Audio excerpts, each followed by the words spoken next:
Hi, hello, and welcome, or welcome back, I suppose. We're carrying on with our lead up to Halloween, or read up to Halloween, I guess. This week's read is one I've seen recommended a whole bunch, often on videos talking about disturbing horror. From what I gathered, it would be gory, but not feature anything that went against any of my sort of horror no-nos. My biggest one is that while kids in horror media is fine, and even featuring them in sort of dangerous situations can be fine, that happens in children's media for goodness sake, there are limits for me. I feel that people often use children as a shock method because they don't know how to tell good stories, quite frankly. Look, sorry to tangent literally before we've even started, but so much of shocking media like splatterpunk claims to be a response to censorship, and I believe a Serbian film is supposed to be doing the same kind of thing from what I've seen of people talking about that film, because I refuse to watch it.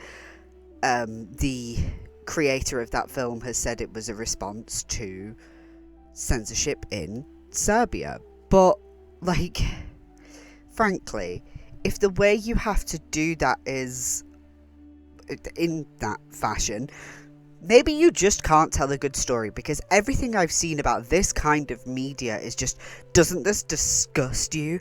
Aren't you grossed out? Like, yeah, no shit, but I'm also grossed out reading Junji Ito.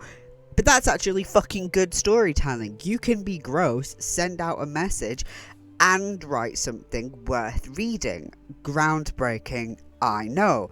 I was grossed out by Midsommar. Particularly the elderly people scene is the one that sticks in my mind for making me go, fucking hell. If you know, you know. That scene has a lot to read into. It is saying plenty. It grossed me out in parts, and yet I am not going, well, this is disgusting and shouldn't fucking exist. It's not that hard to not be weird. I'm sorry. Anyway, sorry for going off a little bit there. We should actually get to what we're meant to be talking about today, which is Maeve Fly by CJ Leede. Spoilers included, to be clear up front. Maeve Fly, our titular character, spends her days playing a legally distinct ice princess at a theme park which may or may not have a mousy mascot. She loves her job, loves the plastic nature of the park and of California on the whole, especially LA. Her princess sister is played by her best friend Kate, with whom she spends her nights occupying dive bars. Kate is with a revolving door of Hollywood execs trying anything to finally make it as an actress. And Maeve is often found not really present with those she's out with. Instead, she's often buried in some book with a misanthropic lead that she will later emulate in her everyday life. When Kate's brother Gideon moves to town, there's a shift for her. He's convinced they're rather alike, and while unconvinced at first, she does find that there's definitely something between them. Also, sorry if I sound really nasally. I can feel, while I'm talking with headphones in, that I think I might be a bit nasally. Sorry about that. Maeve has also spent much of her life living with her grandmother, Tallulah. Maeve has also spent much of her life living with her grandmother, Tallulah, who was once a Hollywood starlet. However, she recently ended up in a coma because of an illness, and her well-being is at the heart of Maeve's stability. This is something that serves as a central point throughout the book. And this is something that explicitly comes up later on in the book, but this is very clearly, if not wholly, it has elements of paying homage to American Psycho. Maeve is so Patrick Bateman coded, and I mean that as a positive. Well, look, obviously neither of them are positive characters, but as character creation goes, they're both really well written, and written in rather similar ways. There are scenes, one in particular, where Maeve is talking about music, and it reeks of the scene in American Psycho with, "You like Huey Lewis on the news?" They're okay. While she isn't prepping to or killing anyone in this scene, there's something about her cadence when talking about Ghost Town by the Specials that really pinged that same energy for me, and I loved it. Leede does an excellent job throughout with giving us a main character who is wholly dislikable and irredeemable. Maeve fucking sucks, and there's no reason to think anything different with her. And yet, because of lead storytelling, I was so hooked in. She may be a reprehensible piece of garbage, but by God, is she interesting. And the illusion becomes a lot more than that when she cracks towards the end, when she's desperately seeking answers to her crisis via her literary heroes, and she lands upon Easton Ellis's book.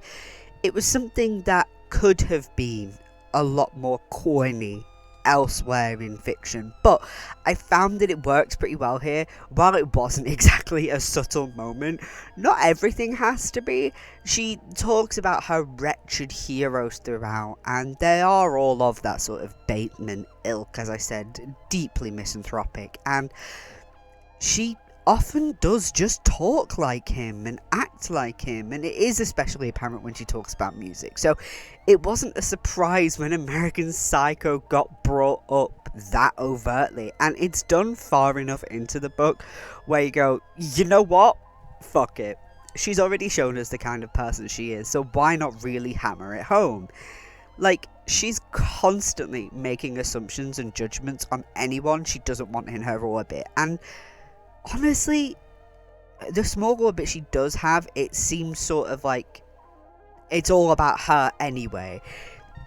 She tells us that she loves her best friend Kate, but she never listens. She never does anything for Kate.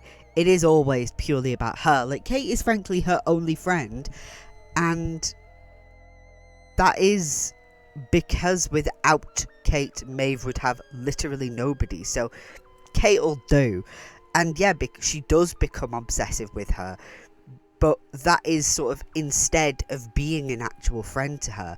The other princesses at work probably are kind of bitchy, but everything is from Maeve's POV, so it's hardly trustworthy. So when she says what these women's lives must be outside of work, it's nothing but judgmental assumptions. She just assumes these caricatures of a life for these women, and it's so just like, you don't know these people, you've never spoken to them outside of bitchy comments. Like, she really does make it clear that she just purely models herself after her literary heroes, and they're all awful. They're the misanthropic wankers that incels are obsessed with for all of the wrong reason. Were she a man, this book would be very different, and I do think that it would suck. But a lot of the interest with it comes from the fact that she is styled like a lot of men in this genre. And obviously, there are books in this genre that work with men that are written like this. I've already spoken about American Psycho. It will come up again. And I love that book. I thought it was fantastic. I love the film too, and with it coming up so much with me thinking about this book, I probably am going to have to watch it again soon. But anyway, something that comes up a few times is the fact that when men commit atrocious acts, it is something that is not really questioned in a way that it is with women. There has to be a why with women, far more than with their male counterparts, and this book really encapsulates that. There is no real answer for her. It's who she is, for better or for worse, and pretty sure we know which direction that's going in.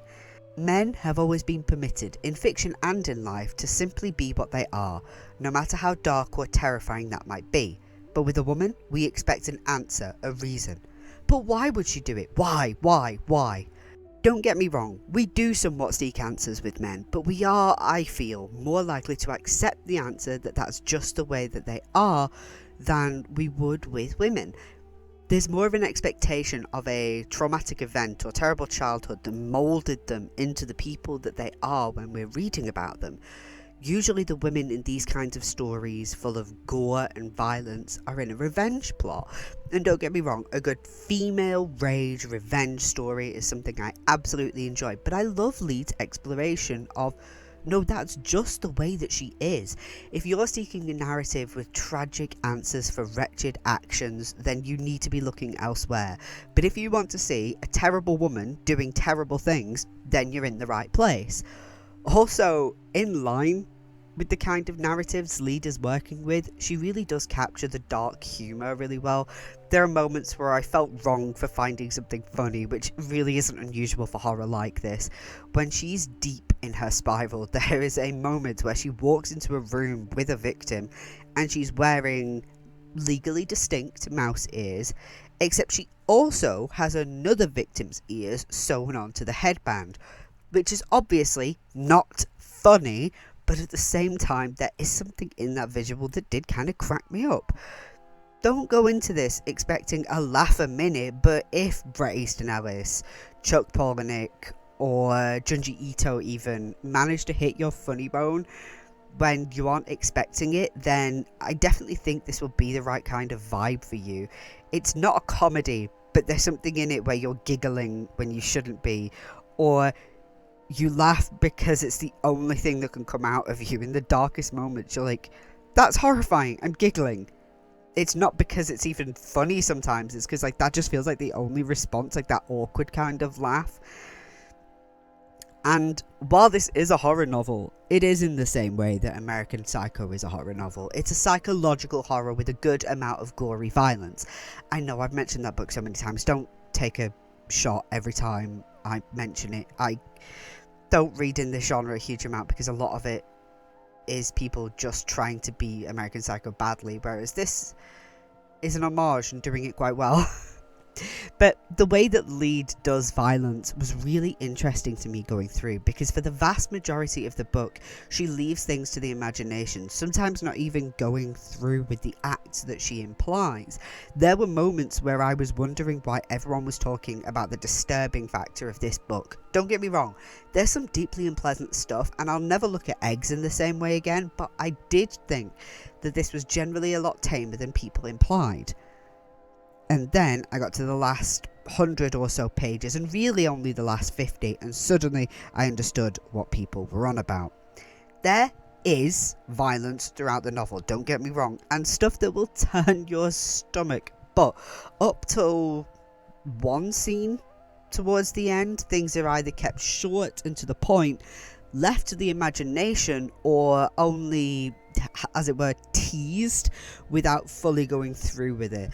And that stuff is somewhat of a double-edged sword.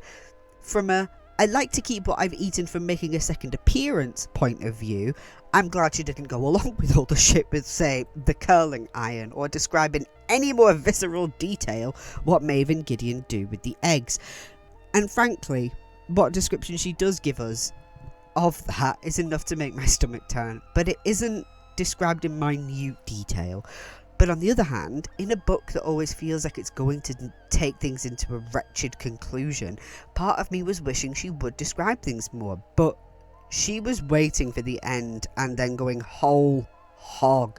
Maeve finally fully cracks after losing her job, and the first pair she takes things out on are the two who fired her, Liz and Andre. It's Andre's ears she attaches to the mouse ear headband, as I described earlier on, but it's Liz she really takes things out on, because there's much more history with the two of them.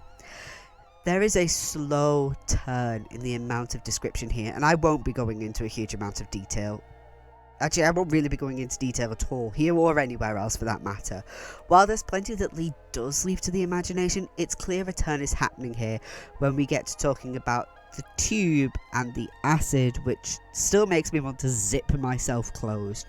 But it is the scene not too long after this in the tour bus that made me go, oh, that's why people give this book the disturbing stamp.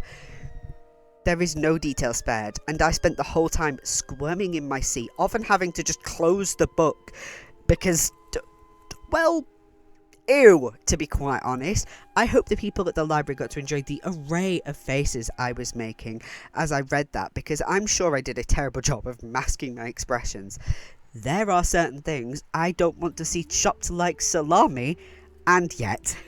And I think the less overt stuff works because elsewhere Lead gives us some real sensory overload type scenarios, so it's almost like you know how she would tell us about some of the nasty stuff.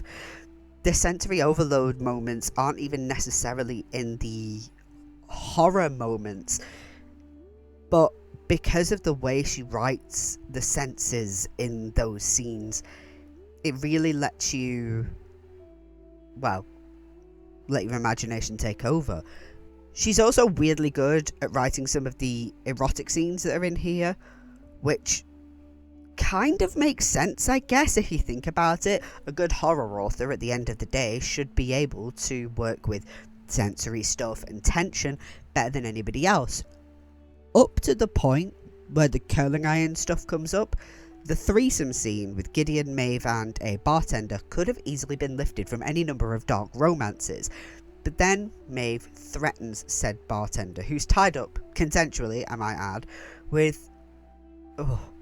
not only putting... Sorry, this is where I'm going to go into a bit of detail. She threatens to not only put a curling iron up her, but doing so when it's at its highest temperature. And it's so weird, because Lead creates a genuinely erotic sequence up till that point where she snaps you out of it and reminds you what kind of book you're actually reading. And listen, we've all seen curling irons that look like they belong in the back half of an Ann Summers, but none of them get to over 200 degrees Celsius, or at least you'd hope they wouldn't. Thankfully, nobody gets their bits singed, not on the page anyway. There is something later than this scene that tells you that is something that very much happened, though not quite in the same way as this. Arguably far worse for that person, I fear. Maybe, maybe not. I don't know, and you know what? I don't want to know. And on top of everything else, I love the way that Hollywood is spoken about here. Often when people love Hollywood in fiction, it's either because they love the facade without knowing that's what it is, or they claim that there's realness to it. If you know where to look, you have to dig beneath the plastic to find the real Hollywood. But that's not Maeve. She knows what this place is. She knows it's plastic. She knows it's fake. She knows nothing here is real, but that's the actual beauty of it. Literally everything and everyone in sight has this veneer of what they want you to see, but they do a lot less to hide that than what you would expect if they were anywhere else. There's a not so subtle reflection between Maeve and the city, and I do love it. There's something wrong with it all, but there's an accepted falsity to it that makes it work somehow. And that is one thing I will say about this book. On the whole, subtlety isn't exactly one of its key features, and sometimes that can be frustrating when reading, but I didn't find that too much here. Despite the lack of subtlety, I didn't feel like I was being spoken down to or overly having things spelled out to me. There were a couple of occasions where I did have the old sort of, no, I got that, thank you, but it wasn't a common enough occurrence that I found it infuriating. Don't go into this book expecting intricate subtlety, but don't look past the fact that it does have interesting things to read into. Also, another comment is just the tiniest line, but it really annoys me. She calls one guy a bottom when what she means is a sub. Those are two different things. Bottoms are in the gay community, subs are in the kink and BDSM community. Thank you, those two things are different. Sorry, it's something that annoys me. This is like straight people who think they know what a twink is. Learn.